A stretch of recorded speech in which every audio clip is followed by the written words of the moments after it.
Yes friends, તો આજે તમે ચેસ્ટ કમ્પ્રેશન શીખી રહ્યા છો કાર્ડિયક અરેસ્ટવાળા પેશન્ટને બચાવવા માટેનું. હવે કાર્ડિયક અરેસ્ટ એટલે બહુ નામ નાનું છે, પણ એને ખબર કેવી રીતે પડે કે આ કાર્ડિયક અરેસ્ટનું પેશન્ટ છે. તમારી સામે કોઈ ઢળી પડે તો પહેલી વસ્તુ તમારે જોવાનું કે પેશન્ટ રિસ્પોન્ડ કરે કે નથી કરતું. એ જોતાં પહેલાં તમારે બૂમ પાડી દેવાની. તમારો મોબાઈલથી હોય તો 108ને કોલ કરી દેવાનું, કાં તો કોઈકને બાજુમાં હોય તો એને કહેવાનું કે 108ને તરત કોલ કર. અને તમારે આને ચેક કરવાનું છે કે આ કાર્ડિયક અરેસ્ટનું પેશન્ટ હોઈ શકે કે ના હોઈ શકે. સો ફર્સ્ટ થિંગ રિસ્પોન્સ જોવાનું.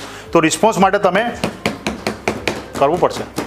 સો કાં તો જગાડો, કાં તો તમે બૂમ પાડો, કાં તો તમે એને થોડુંક હલાવીને જુઓ.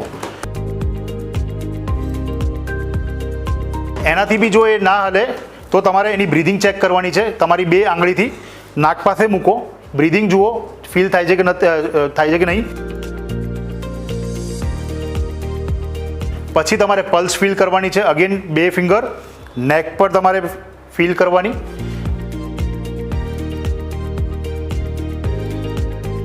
જો એનાથી બી ના ફીલ થાય તમને તો તમારા કાનને તમે યુઝ કરી શકો એના છાતી પર મૂકીને.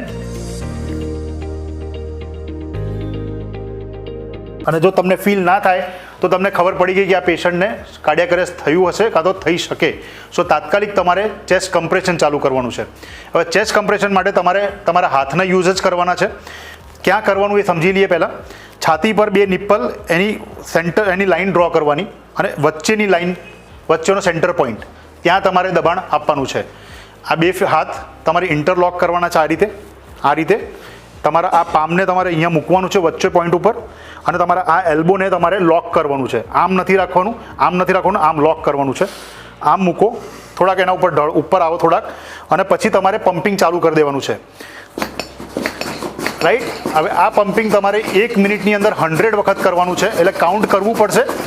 દર 30 કાઉન્ટ પર તમે રોકાઈ શકો ફોર ફ્યુ સેકન્ડ્સ, અને તમારે પાછું ચાલુ કરી દેવાનું. અને 2 વખત તમે 30 વખત દબાણ કરો, 2 વખત. પછી તમે પેશન્ટમાં ચેક કરો કે એની શ્વાસ આવી કે નહીં, કે એની પલ્સ આવી કે નહીં. 108 કે કોઈ મદદ ના આવે ત્યાં સુધી તમારે આ કમ્પ્રેશન ચાલુ રાખવાનું છે. તમારી આજુબાજુ કોઈ હોય એને આવડતું હોય તો તમારે એને સાથે લેવાની જરૂર છે, કેમ કે તમારે કદાચ થઈ શકે કે 10, 15, 20 મિનિટ સુધી કમ્પ્રેશન કરવું પડે. એક વખત કમ્પ્રેશન ચાલુ કરો પછી વચ્ચેથી તમે એને ના છોડો તો જ આ પેશન્ટને તમે જીવ બચાવી શકશો.